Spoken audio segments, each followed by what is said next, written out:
Welcome everyone. Thank you for joining us for today's webinar. We'll be discussing the powerful analytics capabilities of Power BI, which is found in the Microsoft Suite. My name is Craig Kluba, partner here at Intivix. Let me tell you a bit about us. Here at Intivix, we specialize in cloud services, strategy, security, and IT support services for businesses who understand the advantages that smartly applied technology can play in the marketplace. Our focus is on empowering our clients with the right technology for their business needs, enabling them to be more competitive, more efficient, and ultimately more profitable. Just a little housekeeping before we get started.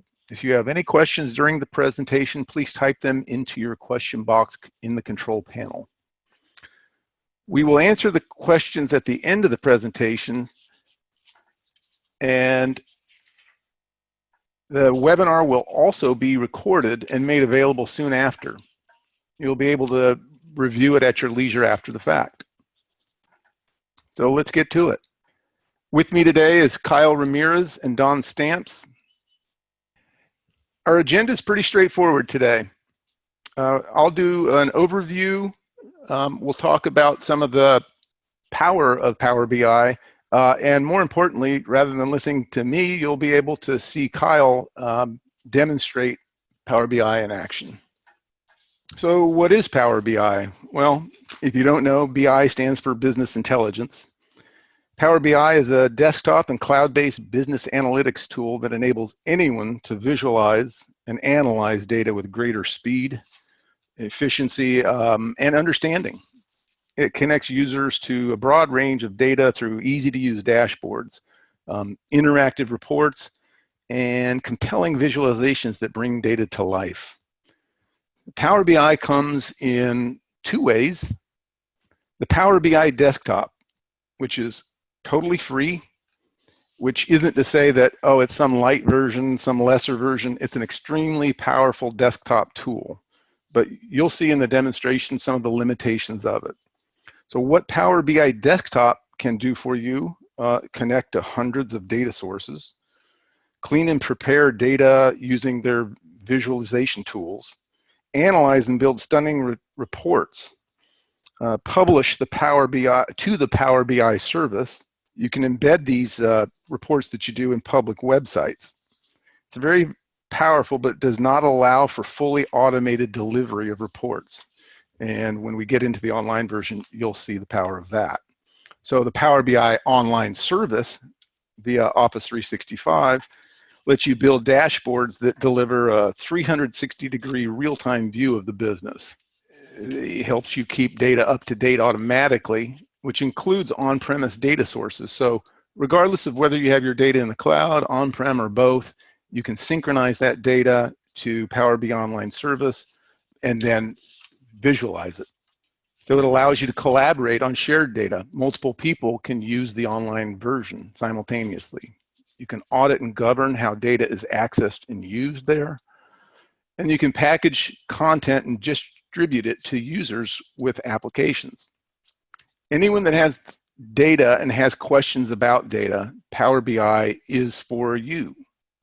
Power BI is for any user in your organization that needs answers from data, not just data analysts, and that's an important distinction because it's very easy to use. It's not a tool for experts, it's a tool for anyone. So the world of data is changing. I think we've all experienced it, depending on your business to different degrees. There's big data, the size, the shape of data, the businesses analyze is changing. Data is growing rapidly in businesses of all sizes and types. We're swimming in oceans of data. Feels like that sometimes. So in manufacturing, there's RFID tags, tracking the location of shipments all around the globe, producing tons of data. In clinical environments and in research environments, we see more and more data sources growing with increased use of technology. Social media like Facebook, Twitter, LinkedIn, for analyzing the success of a marketing campaign or to assess customer sentiment or to gather feedback to help shape products or services. There's lots of data from all those sources. And then there's public data, traffic, weather feeds, GPS, all of these things, if you want to marry them together and produce some relevant business data, some reporting that'd help you make business decisions, Power BI is helpful for that. So this is all about the consumerization of IT. It's about choice. I, as an individual, want to work on the device of my choice from wherever I want to work. This extends beyond devices, including apps and user experiences. I personally search for information all the time at home and on the web. I want to have the same experience at the office. I'll talk today about how we're bringing these experiences to the world of data as well. So Microsoft's vision with Power BI is that very few people, they realize this problem, that very few people in most organizations can do business analytics. It's reserved for business analysis type folks. And even then, you know, some of them do visualizations to a varying degree. The challenge is that accessing and analyzing data can be a daunting task. Where does the data live? How do I access it? How do I get it in the right format so that I can analyze it? So by providing a powerful and easy to use tool, Microsoft makes it easy to produce reports that have value. And then the last point here is data democratization is a term that Microsoft uses, and it's one that I like a lot because, again, if you have data that only a few people have access to and can make sense of, you know, you just don't have democracy. Their idea with Power BI is that everybody should be able to access that data if they're allowed to, and then produce meaningful reports from it. It's like taking the power of data to the people. So as I mentioned before, there's two ways to use Power BI, desktop or online. Let's talk about the desktop first. I'll step through this very quickly and then we'll get to the demo and you'll see exactly what I'm talking about very shortly. But the first thing you do with Power BI, you discover your data and you shape it into a form that's useful. And once it's there, you can analyze it, determine that it's in the shape you need it before you do visualizations. And then you visualize your data. And this is really the key to it all and the fun part of Power BI. And the thing that really got me enthused about it is how easy it is to produce beautiful reports. And then lastly, you just start asking questions of the data and exploring and answering business questions. So I think we'll turn it over to Kyle now. Maybe you could talk about some of the personal experience you've had working with this in the business environment. I know you've created a number of reports that you found useful. Yeah, a few things I've done. I've analyzed weblogs with it. Weblogs can be quite large, have some valuable data, and Power BI was great for importing those, does it very quickly. I've not had the experience of having such an easy to use tool with weblogs before. Another thing was analyzing some ticket data. Our help desk and our own business operation here. It was very useful to make sense of disparate data. Great, thank you. Kyle? Yeah, hi. So my name is Kyle Ramirez, and I'm a systems engineer at Intivix. I'd like to start off by first mentioning how Power BI was really developed for use by both self-taught newcomers and experienced business intelligence professionals. Microsoft offers that Power BI software for their Office 365 customers, and the first thing I did as a newcomer just a couple months ago was I pointed my existing raw data exports that I had just all over my desktop, and I just kind of pumped them into Power BI just to see what I could do. I didn't have any prior knowledge of how the software worked, and I just kind of wanted to play with and explore the kind of relations that Power BI was able to analyze on its own and make those relations and visualize them. I was really impressed by how quickly I could manipulate the data versus loading it into Excel and trying the same functions. How quickly I could visualize my data in Power BI instead of grabbing specific objects out of Excel and trying to format shapes and colors. I started to delve deeper into building dashboards that I could share with my coworkers. Today, I'll be showing you how quickly we can go from a raw data export into visualizations that quickly tell stories. And later, we can overview how to create dashboards to share with your colleagues and external business contacts. So Kyle, would you call yourself a business analyst or a data analyst? Well, whereas it wasn't necessarily something I would title myself as, it definitely feels like it goes under my tool belt now. It's something that I was quickly able to create for myself, and I think that really lends to that data democratization kind of aspect, where the data was available to me in a raw format. I was able to request the data from where I didn't have it previously, and through that means, through the means of Power BI, I was able to manipulate and analyze where I previously maybe didn't have that type of tool set. So it definitely was a great self-taught platform. So what I'm showing you here today, Power BI Desktop, this here is a free to download standalone application from powerbi.microsoft.com. This free version is the version of the software that I'm using now. So the first thing that we'll do with Power BI is feed it some raw data. I'm going to click on Get Data. Now take a look here at how many different data sources you can choose from. A lot of these even allow for live connections featuring auto-updatable data sets. You can connect to live databases and get live answers and live updates. Let's point to some sales data provided from a fictional company, Van Arsdale.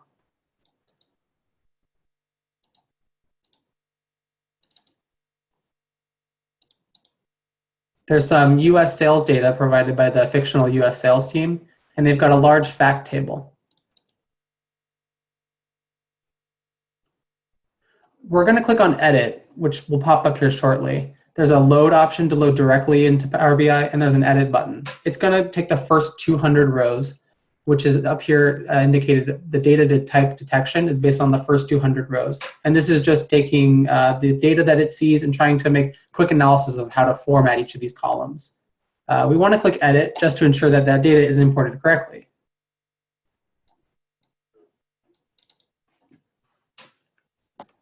We want to make any necessary formatting changes, which is an important first step for importing any data set. So this opens the Power BI Query Editor window, which is separate from the modeling window. And some of the most common manipulations you might make to your data before import is ensuring that these column fields are formatted properly. We've got whole numbers here, explicit dates here. The zip code is in number format, but that removes those kind of preceding zeros. You can see this is an incomplete zip code, not being 5 digits. So we're going to choose from the formats. Some of these formats are familiar to you from Excel. And we're going to change this from a whole number. We're going to change this to text. Replace current here changes the formatting action step from what Power BI analyzed during the initial import to now what you're explicitly defining. Notice this 8098 has now turned into 08098, which is a proper zip code. Now let's get some more data. I'll choose new source from the top, and I've got some Excel spreadsheets. I've got this dimensions table from the US sales team. And notice that Power BI is identifying both entire worksheets down here within the document, as well as defined tables and ranges. So in Excel, you would see these little icons at the bottom left to indicate the different worksheet, but there's also some explicitly defined tables that are inside the document. So this is indicated by those different icons you see here. We're going to grab these first 4 predefined tables.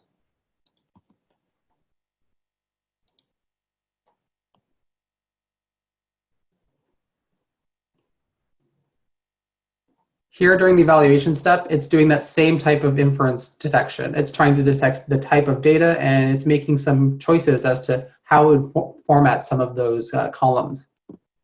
So going through our tables, looks like our date table is not really in the right format. We have a lot of null values that we need to fill out. Power BI has some extensive functionality to clean and prepare this data. So we're going to utilize the fill feature. This grabs the first row that has proper data and prepends it or appends it to the rows below it until it reaches another row that has proper data and then fills that in below it. It's a really, really quick and easy feature. So I'm going to control click the fields that I want to action this kind of action against, this function. And I'm going to choose from the transform, fill, and down. Notice how quickly Power BI was able to detect and fill in all of the appropriate data. I mean, everyone, I would say I'm a pretty decent Excel user, and everything Kyle's done here could be done in Excel or Access, and I would take at least twice as long or 3 times as long. This is so fast to prepare this data. Yeah, it's great too, because I have no idea how to do this in Excel or Access, but quickly I was able to find some educational tools and freely available on the web, and I was able to learn a lot of these functions. And I think that the self-learning capabilities and kind of the sharing community around Power BI really lends to a lot of that quick adoption. So going through the more of our data, the geography table here has the zip format properly formatted as text. But it looks like this region field has some null values, and it's also formatted as this any type. And this is any type is something that Power BI is unable to make detections against. It's unable to make inferences and relations. So you really want to explicitly define this. We'll get to that in just a moment. You can also notice that we asked for data from the US sales team, and it seems they've erroneously provided some international sales data. So to quickly filter that out, we're going to choose from where you would normally filter down at the column header level, load all of our options, and we're going to remove all of the selections and reselect United States.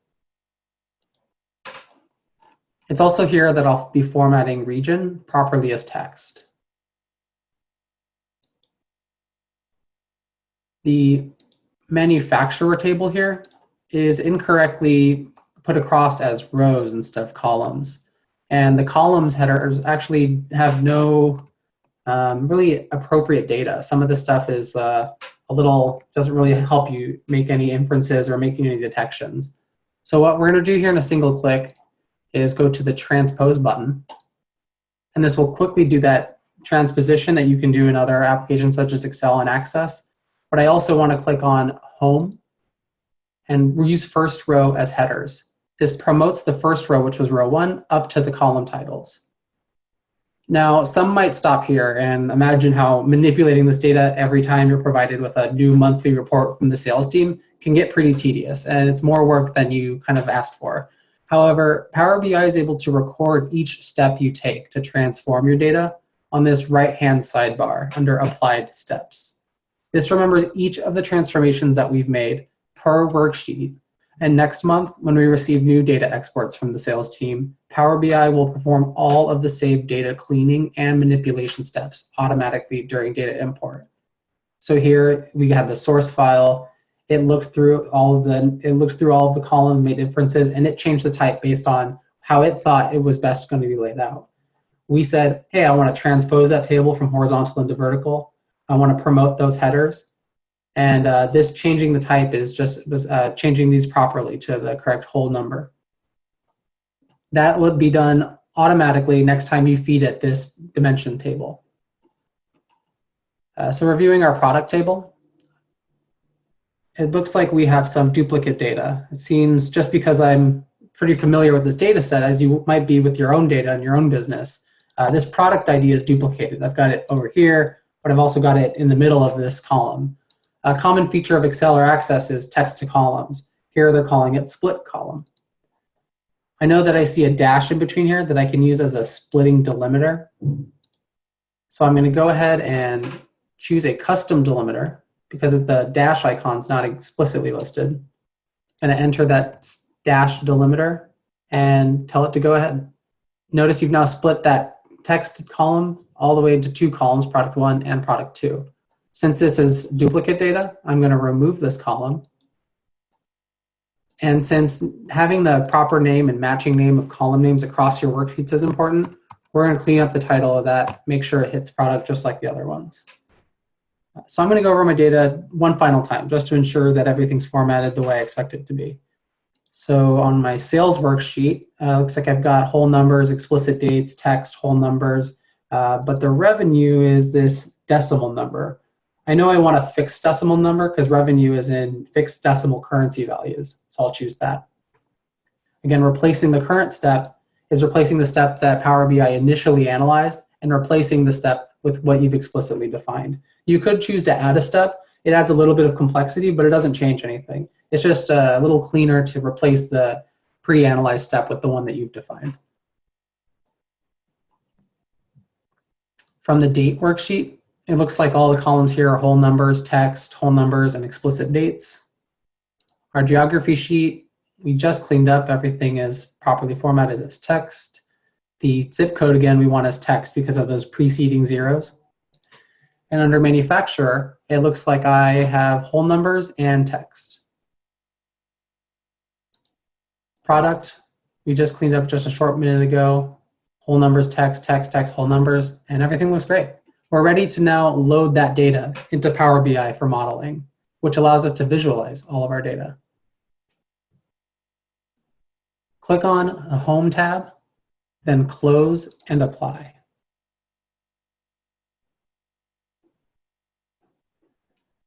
The sales fact table is a CSV file of 242 megabytes in size.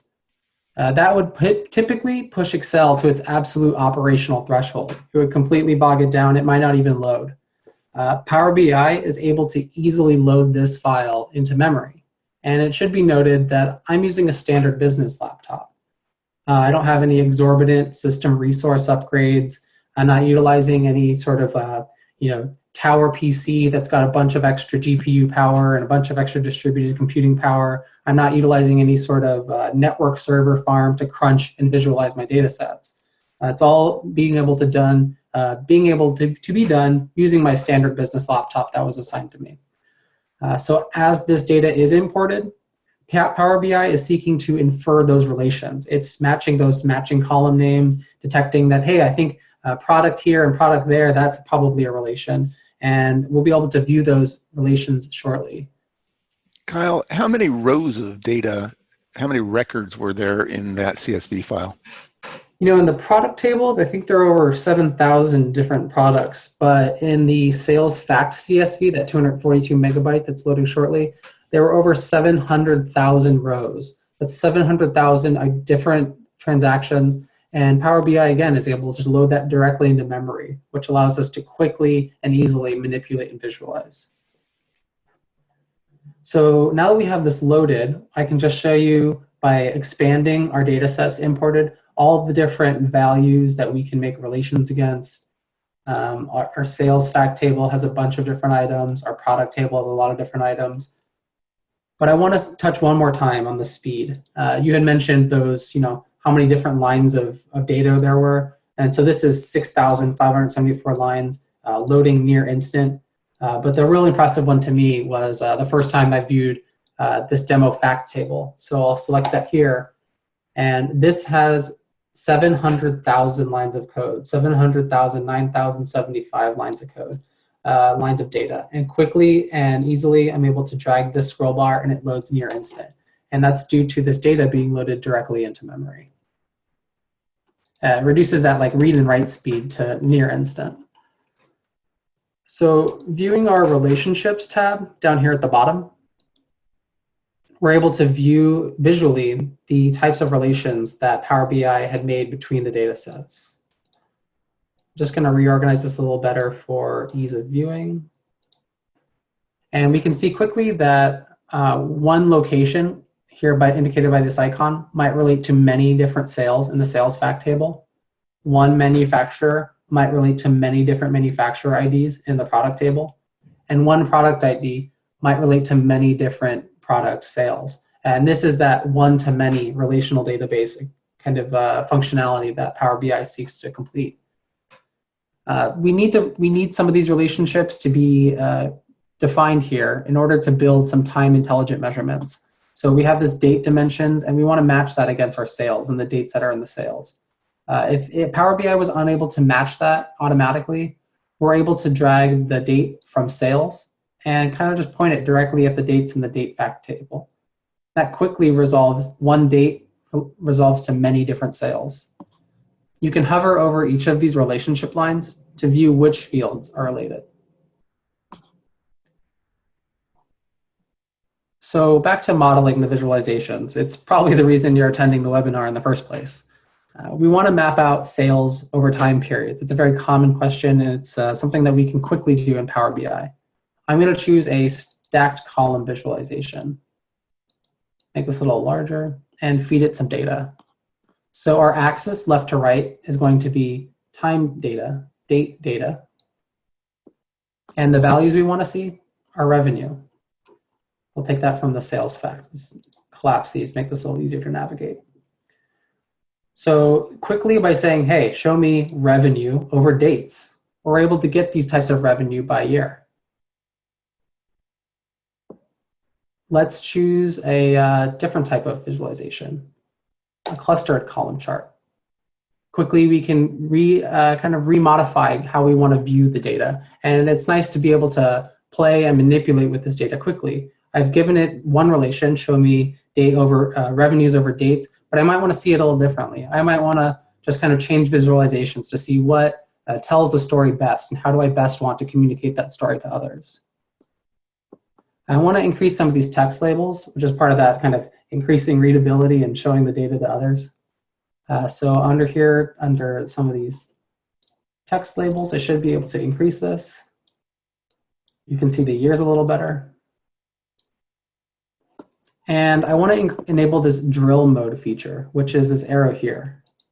Drill mode allows you to select a small portion of your visualization. And if you have additional data, so you can see date goes into years, quarters, and months, we can click on this, drill into the quarters, get the values, drill into that again, view the months in that quarter, and even so far as going into different days and viewing the data there.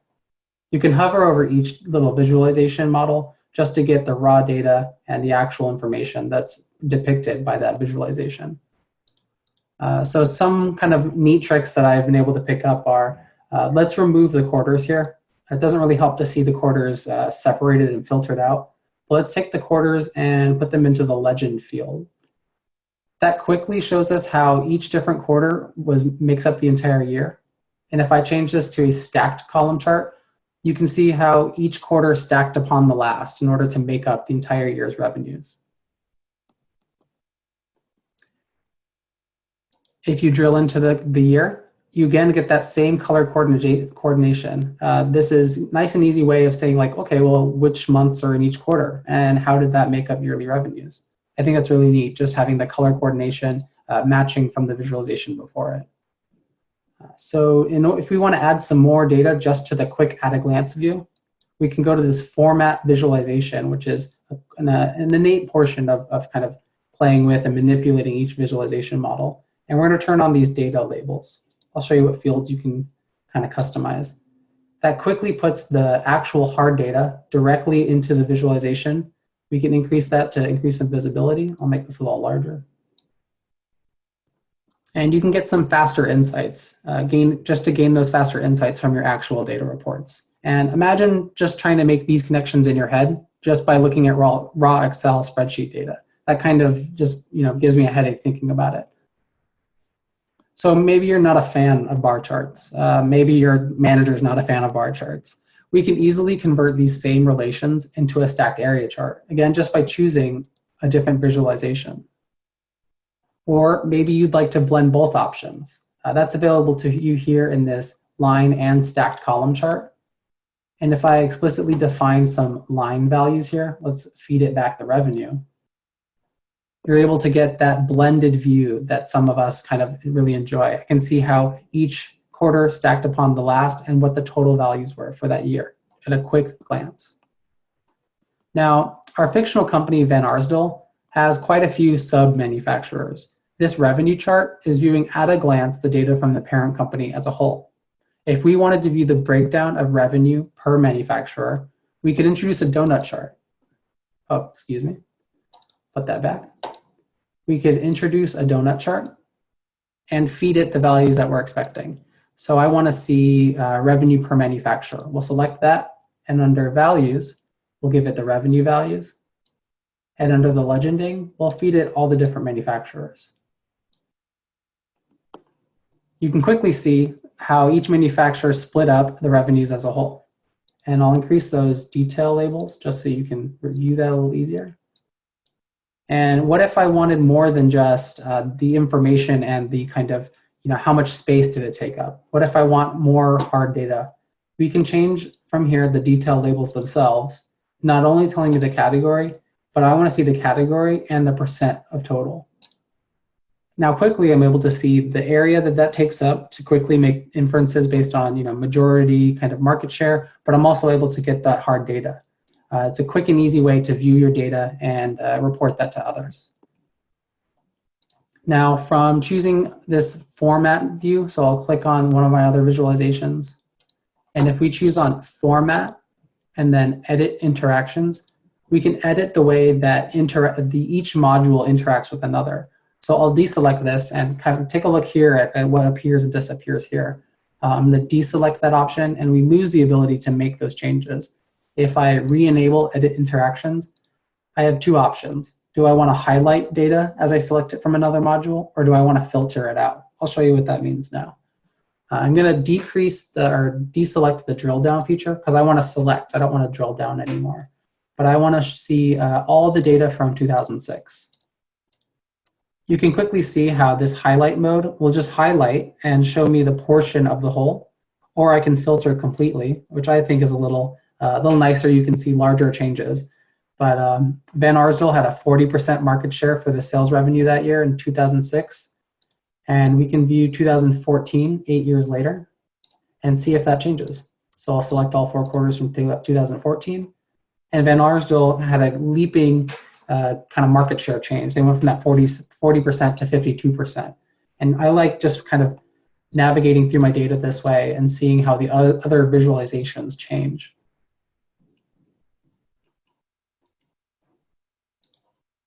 Amongst the time intelligent visualizations that we created, so we've created revenue over time, we can also make some geographic intelligent visualizations. So I'll introduce this map chart. And since we have some location data in our sales dimensions tables, we're able to kind of make those connections between our sales and where they were located. So under location, I'm going to feed it some state data, quickly mapping out the states that each of the sales were made in. But I want it to be kind of changed by size. So the amount of revenue should change the kind of the size of each of these maps, each of these bubbles. Now, to increase some of the visibility and the quickness of getting that data into your mind, I'm going to make these bubbles a little larger.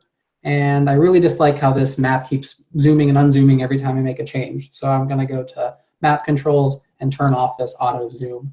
I think it's really neat that you have a lot of the granular control over how you're going to interact with your various visualizations. What else can we do here? Now, say I can't really see this super well, and I want to make this map full screen. There's this focus mode. I'm going to choose focus mode. It makes it so much larger. I'm able to see the cluster of different sales in each of the states on the Upper East Coast. And we can add some more data to the quick at-a-glance view of our map.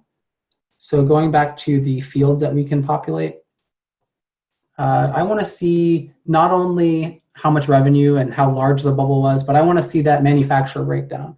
So I'm going to pop manufacturers back into Legends.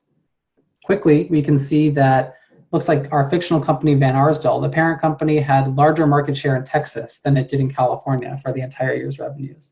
I'm sorry, the entire kind of business-to-date revenues.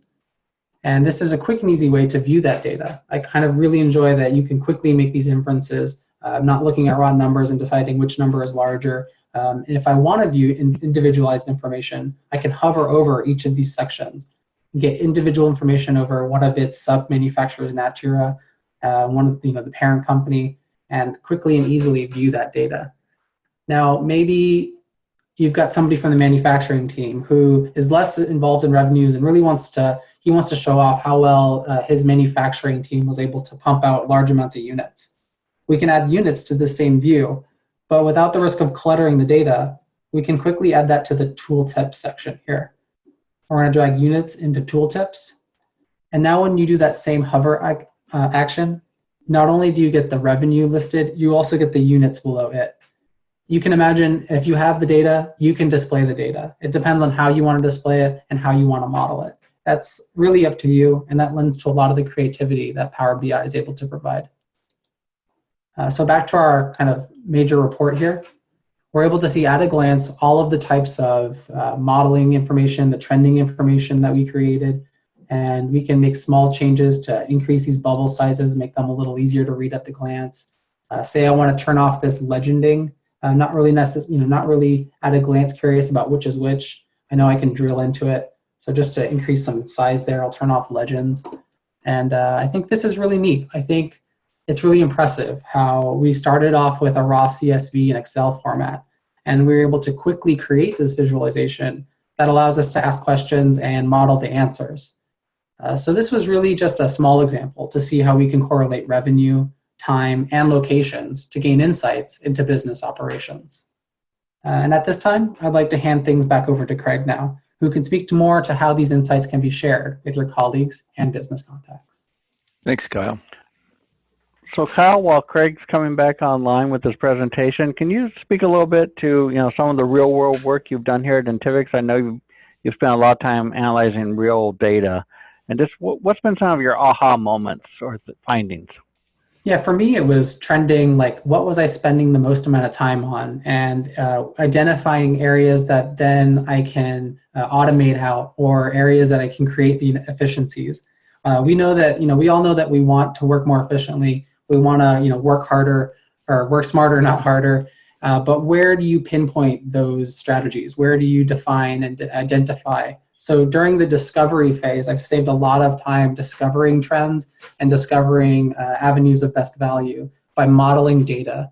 And in a real life situation, like as Craig spoke to earlier, kind of taking the raw ticket data, seeing how long something was took to resolution, how many of the same category are happening over and over again. Those are the types of things that I had in my mind, and I knew that there were trends there, but I wasn't able to quickly at a glance view and then attack those trends.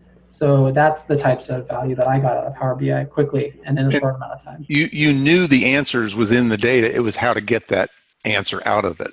That's correct. And our native tools didn't really do that for you, so Power BI to the rescue. There's only so long that you can stare at a chart before it starts blending one into the other. So, and let's be clear, Kyle, what's your role here at Intivix?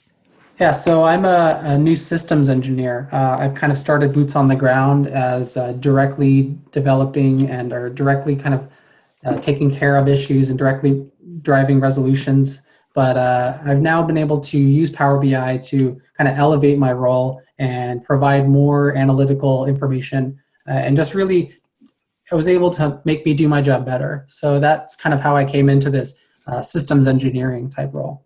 So thanks for that demo. It was a great demo, Kyle. And I just wanted to make a few points about it, the things that I take away from it, and maybe you do too. But the speed of which you produced results, I find it amazing, because I don't know of a tool that does it as fast. And then more importantly, the quality of the results you produced. I mean, it's just very impressive. So let's talk now about the Power BI online service.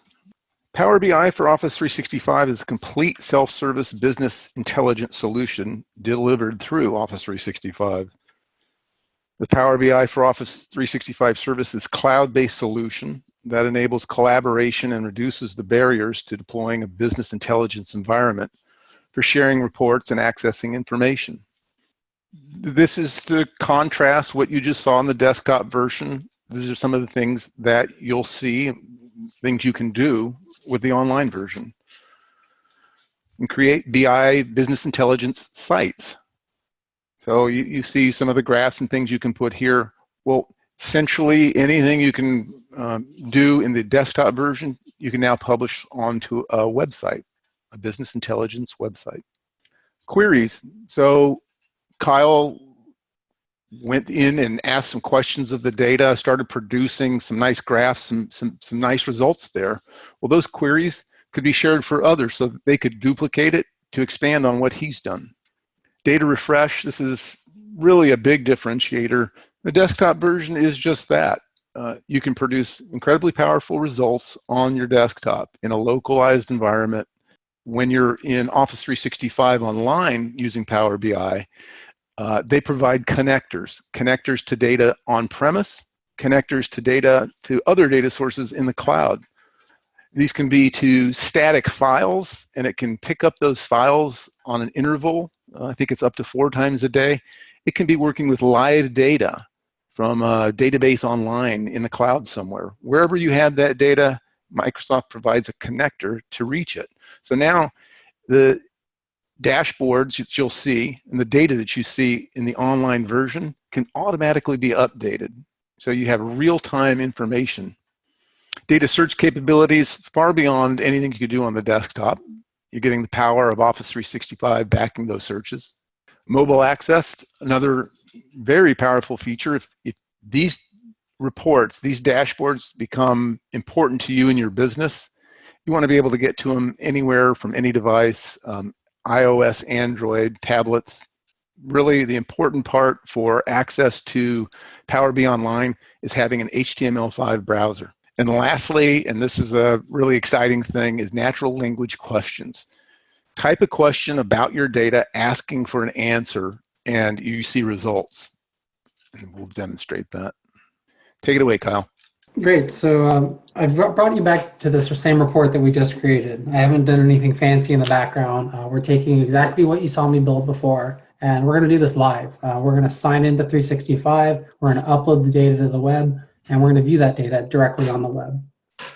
So what I'd like to do here is there's a sign-in feature of Power BI. I need to sign in with my 365 credentials or with your Power BI Pro credentials that you might have purchased separately. So I've made a fictional company, created a signed up for a Microsoft Office 365 Business Premium account. I did a trial just for today's demo. It's asking me to sign in. It says, hey, you need to restart Power BI. Okay, that's not a problem. Let's save our data first. We're just going to call this Power BI demo, and we're going to put it right on the desktop. Quickly saving that file, I'm just going to close and reopen Power BI. Shouldn't take much time at all.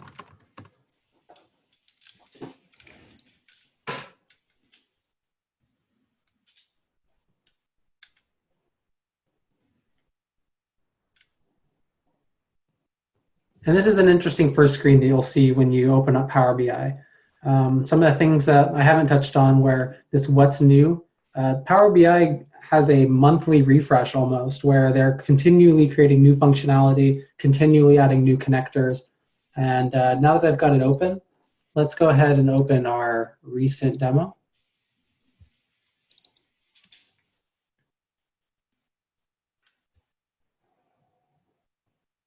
And now that we've signed in, I've got this publish button under the share header. This will upload the report data, which is a PBIX file. That's the report that has the visualizations, but it's also going to upload the raw data that we had connected. It's going to put that on the Office 365 tenancy or the Power BI Pro subscription that you may have purchased separately.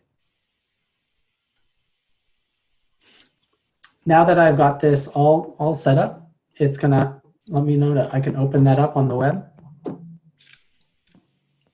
I'll bring that over. And it's asking me to sign in. Okay, not a problem. I'll sign in with my 365 credentials.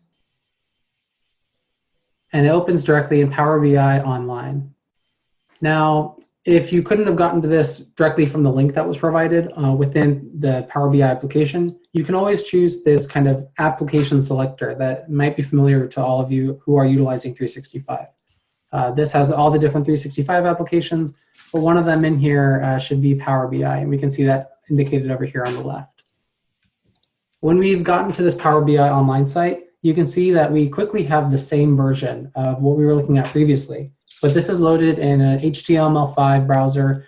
It works in Chrome, Internet Explorer, Edge, Firefox. Likely opens in Opera if you're still using that web browser.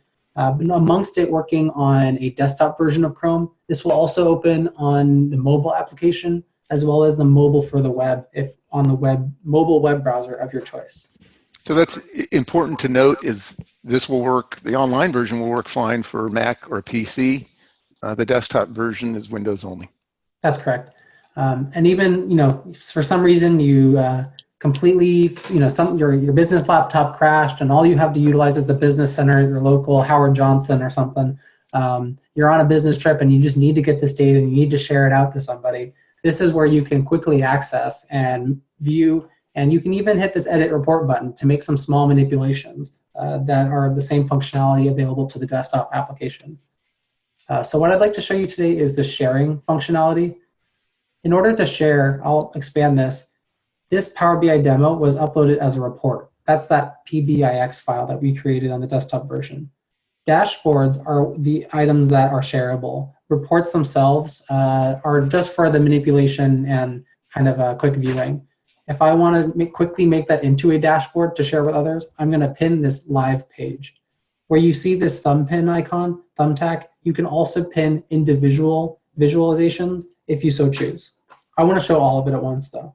So you can do pin live page. So Kyle, you can do just individual items or the whole page. Yeah, that's correct. So maybe Okay. you just want to share geographic information. Maybe you just want to share the revenue information, or maybe you want to just kind of reorganize each of the visualizations on your dashboard in a little different format. You have the flexibility on the online version to do that. So I'm going to choose new dashboard. Let's call this Power BI dashboard and pin it. Quickly, it created a new dashboard and said, hey, let's go there. Or as I showed you before, it's now shown up here on the left side under dashboards. So we're going to go to the dashboard, and it's a little zoomed. I think that there's just a lot of data here, and we can change the way that looks. But what I want to do quickly is set this and share this with others. So I am going to choose other people within my organization. So let's choose Craig. There he is in my fictional company. And there's Don. We have a quick and few options here. So do I want to allow my recipients to share that dashboard? Or am I going to allow them to reshare it with others? Sure, I don't have anything super sensitive, and they're able to reshare that data. Or I can choose no. I'll be the one who disseminates the reports, and they're kind of at a view only or read only capabilities. But I do want them to get an email notification that says, hey, Kyle sent you a report, check it out. Alternatively, if you've shared that access and you've granted that user access, you can also kind of copy and paste this dashboard link. Maybe you have a company message board of choice. Maybe you use Microsoft Teams and you want to kind of post that to the whole team once you've granted them access. You can copy and paste that link as well. So just by easily as determining who I want to share with and setting the access and then hitting share, I was able to push out that via email, and they're going to get a link to this Power BI dashboard and view that. It should be noted, however, that Power BI sharing from the dashboard is a pro subscription feature. I signed up for the 60-day free trial just 2 days ago. And you can view a lot of these reports on your own online. So again, what if your computer laptop dies and the only way you had access to it was online? The Power BI free version that comes with 365 is indeed available to yourself, but you're just unable to share that data. But it does require a 365 subscription, correct? I'm pretty certain it does. I haven't lived without 365 in a little while, so I'm unaware of what the life is like without it. But I know that I've got it with 365. So another really neat feature of Power BI Online that doesn't exist within the desktop application is the ability to ask natural language questions of your data. So I've got a lot of data here. All of it's uploaded under this data set. It's kind of packed and updated, and the relations were updated as well. So I want to ask a question. What do I not have on here? Like show me revenues by manufacturer. And quickly, we didn't develop this visualization. Quickly, this visualization is available to us. We can view revenue sorted by manufacturer, and that's quickly developed into its own kind of quick and dirty visualization. I'm not able to kind of granularly change the way that this appears. Is that interactive, Kyle? Yeah, this is interactive, and that's what's neat. I can hover over some of these and get that raw data back. And this is something where you might be in the middle of a presentation and somebody, kind of throws a question out of left field that you weren't prepared for. And this is something that you can quickly see if those questions are able to be parsed and delivered information by this Power BI natural language processing. I think this is a really neat feature, and I think if you've done some of the work to clean your data and make those relations, it's almost like the sky's the limit with what you can ask it and what it can give you. So those are the two features that I find exceptionally valuable about Power BI Online with the Pro version. And I'm glad I was able to show those to you today. Thanks, Kyle. So Kyle, I know you've talked about this a tiny bit at the very beginning of this presentation, but you seem to be very fluid and expert in Power BI. What's been your learning curve and experience in getting to this level of comfort in the system? Well, I think I've been using Power BI for just shy of 2 months now. Initially, I downloaded it and looked at it, and it was a little daunting. And there was kind of just this aha moment where I was done looking at raw data. I was done looking at 7,000 lines within Excel, and I just said, what can this do? What can it do that other people are really excited about? So within the first month, I just kind of pumped in my raw data, and I saw some kind of building block tools that I was able to use. It was very primitive, but then I said, okay, well, let me look for some more education sources. So I viewed a few short YouTube videos, got some examples of the types of relations I can make. I saw some best tips and tricks on how to clean my data. And then I attended a kind of a seminar, much akin to what we're kind of putting on today. And that's when all of the pieces started falling together. I was like, wow, you can really do a lot. You just need to kind of have the get up and go attitude to really try and manipulate your own data, try to visualize it. And once you get the ball rolling, again, it's been almost just shy of 2 months now that I've really ever even looked at the software. And I'm able to quickly make these visualizations, commit to memory how the software kind of functions. And once you've got the building blocks down, you really can build exponentially upon what you already know. So it's just a short amount of time. I find that the learning curve is not steep. There's a large sharing community that shares examples, that shares templates, that shares ways to customize. And I find that sharing community is really what lent to my quick and easy adoption of the software. Thanks, Kyle. So we're getting towards the end of our presentation. Are there any questions? Okay. Does not look like we have any questions at this time. I'll answer one question that we often get. What is the cost? Well, as we mentioned, the desktop version is free. The online version is $9.99 per user per month. Microsoft provides 30 and 60-day trials. All right, let's wrap up. A call to action here, 2 items. I want everyone to download Power BI and load some of your data. Give it a try. I think you might be as enthusiastic as we are once you give it a try. Number 2, if you're thinking about testing Power BI or migrating to Microsoft Office 365 and would like a free consultation, please reach out to us here at Intivix. We've performed many Office 365 migrations to date and have refined the process significantly to make the transition as smooth as possible. If you already have Office 365 and there are some apps you'd like to learn more about, we have a great client development training program. Intivix can customize an Office training for your business to help your employees maximize the value of the Office 365 ecosystem. So please contact us. We'd be happy to help. And there's the URL there for the download, www.powerbi.com. And I think that's it. It's a wrap. Thanks, everyone.